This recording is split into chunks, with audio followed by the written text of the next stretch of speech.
8.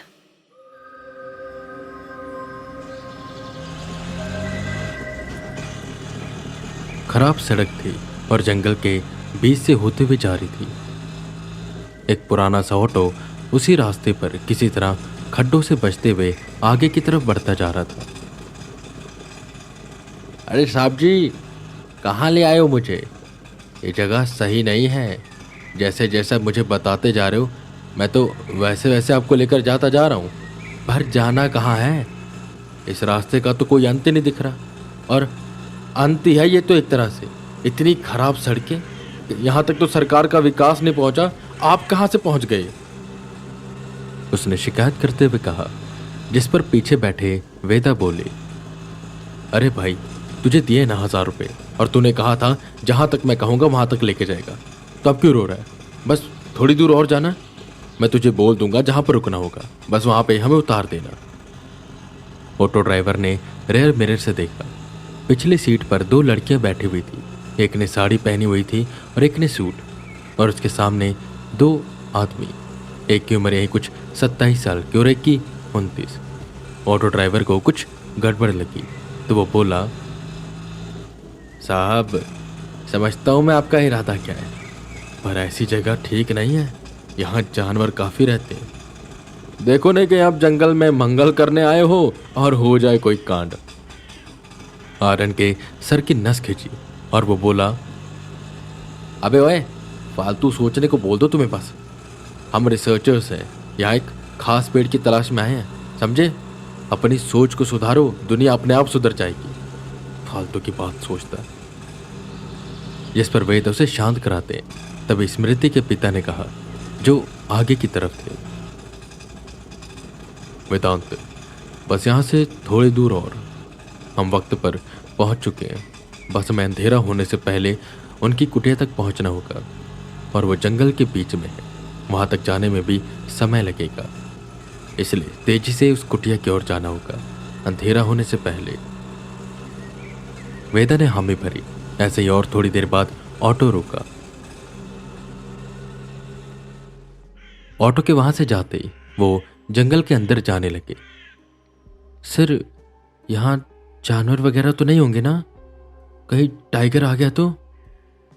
स्मृति ने कहा, जिस पर वेदा उसके पास जाते और कहते हैं, आप चिंता मत करो, यहाँ कोई जानवर होगा भी तो आपके पिता हैं और प्रिया भी है और मैं भी हूं, हम संभाल लेंगे, आपको कुछ भी नहीं होने देंगे। भारी बैग उठाए थका हुआ आर्यन पीछे से बोला, सर जी, हम भी हैं पीछे, थोड़ा देखे रखिएगा, स्मृति को तो प्रिया भी बचा लेगी, आप मुझे बचा लीजिएगा। वेदा और बाकी सब एकदम से हंसे, और ऐसे ही हंसते हंसते वो सब उस जगह पहुंचे। बहुत सुंदर झरना, और उसके पास ही 2 से 3 कुटिया बनी हुई थी, पूरी घास की, और बीचों बीच आग जल रही थी। वो सब वहां पर पहुंचे, और जैसे पहुंचे कि स्मृति के पिता ने कहा, अब मैं कहीं और जा रहा हूं, यहां मैं रुक नहीं सकता। रात होते ही अलग अलग तरह की आत्माएं जाग जाएंगी, और जो गुरुजी ने सुरक्षित घेरा बनाया, मैं उसके अंदर जा नहीं सकता। आखिर में तो आत्मा ही होना। अपना ध्यान रखना, और जैसा गुरुजी कहे वही करना। एकदम से वो गायब हो गए, और कुछ देर बाद ही अंधेरा भी छाने लगा। वो सब उन कुटियों में मौजूद सबसे बड़ी कुटिया के पास पहुंचे। तभी उसके अंदर से एक शख्स बाहर आया, काफी बूढ़ा, सफेद लंबी लंबी दाढ़ी, उसने धोती पहनी हुई थी और हाथों में दिया जैसा कुछ था उसके। जाओ, आग के पास बैठो, मैं आता हूं। इतना बोल उस झरने के पास गया, और वेदा और बाकी सब आग के पास जाकर बैठ गए। आसपास जंगल था, और रात होते ही अजीब अजीब सी आवाजें उस जंगल से आ रही थी, जिसे सब डर रहे थे, यहां तक कि वेदा भी।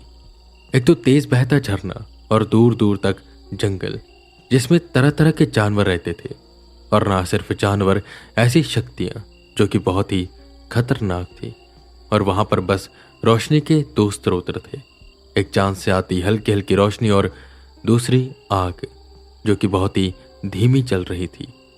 कुछ देर बाद वो गुरुजी आए और सामने बैठे। सबने नमस्कार किया, जिस पर वो बोले, तो तुम ही हो पंडित वेदांत, जिसके बारे में मैंने इतना कुछ सुना था। सच कह रहे थे पिताजी, तुम देखने में ही दिव्य लगते हो। ये सुनकर सब हैरान हो गए कि इनके पिताजी वेदा को कैसे जानते। माफ करिएगा गुरुजी, पर क्या आपके पिता मुझे जानते थे?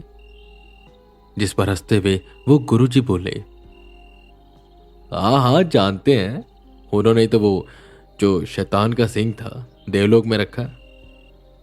मेरे पिताजी थे वो, जिन्होंने तुम्हें सब कुछ बताया था। दरअसल जब वो शैतान आने वाला था, मुझे संकेत मिला। मैंने मेरे पिताजी से कहा कि ऐसा ऐसा कुछ होने वाला है, तो वो सिंह की तलाश में निकले और तुम्हारे पास जा पहुंचे। और आगे की बात तो तुम जानते ही हो। पर हाँ, जब वो सिंह रख कर आए और फिर तुम्हारे पास गए, और जब यहां से वो गए तो उन्होंने मुझे सब कुछ बताया तुम्हारे बारे में।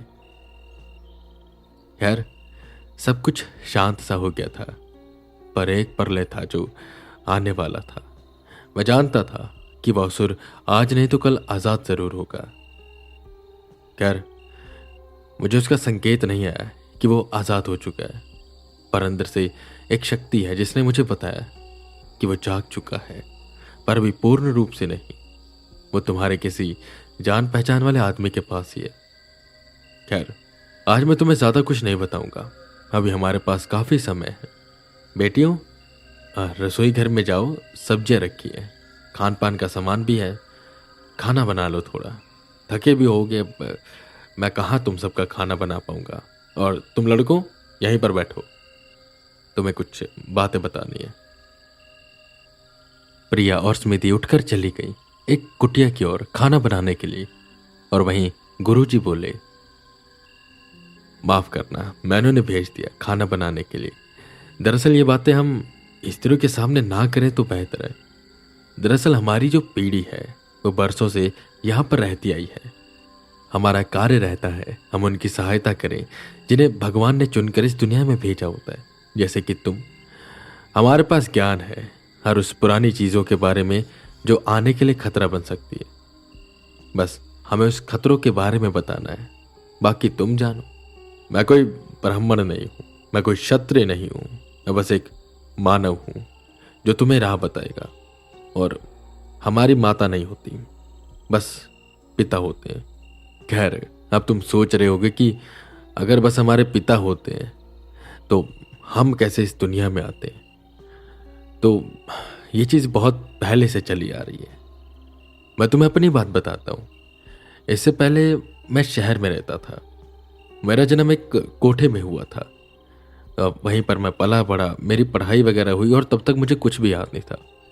पर जैसे मैं 20 साल का हुआ, अचानक मेरे सामने एक आकृति सी आई। उसने मुझे सब चीज़ों का ज्ञान दिया और वो मेरे अंदर समा गई। और तब मुझे मेरे जीवन का उद्देश्य पता चला। मैं यहाँ पर आया, अपने पिता से मिला।